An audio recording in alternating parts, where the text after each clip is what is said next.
Hello, class. So, the question I would like to pose for this week is how do we raise our children in our technological world?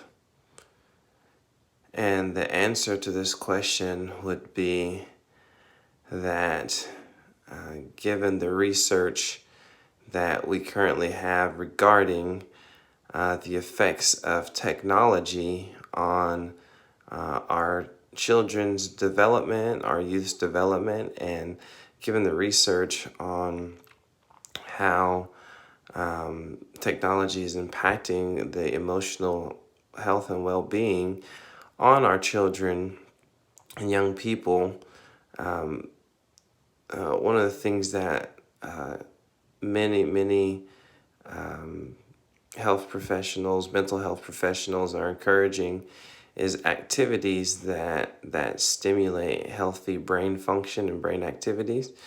And basically, what will help our children to be emotionally healthy. And so, one of the solutions is to have our children engage in activities that can help them meditate. They suggest things like yoga and other meditative practices. But if we look back to following Jesus, he actually suggested many practices that were meditative or reflective. We read about how Jesus often went away to a secret place, to a quiet place, to be alone. We recall how Jesus was able to quote scripture easily.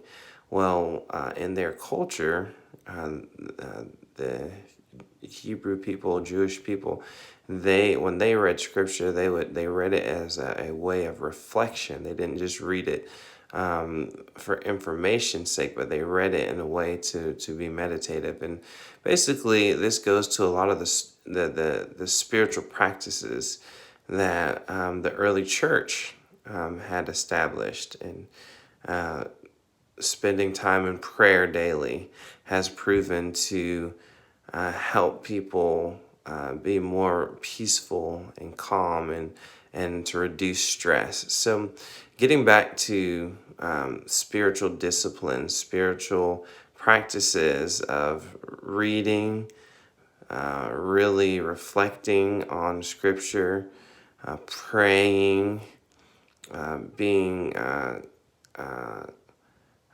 contemplating and thinking about what we're reading.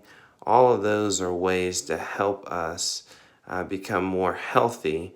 And with technology, those particular practices are not being formed, and it's creating a hunger in our children for something of greater depth than what technology gives. So that's one of the ways we can engage our children in church activities in the faith.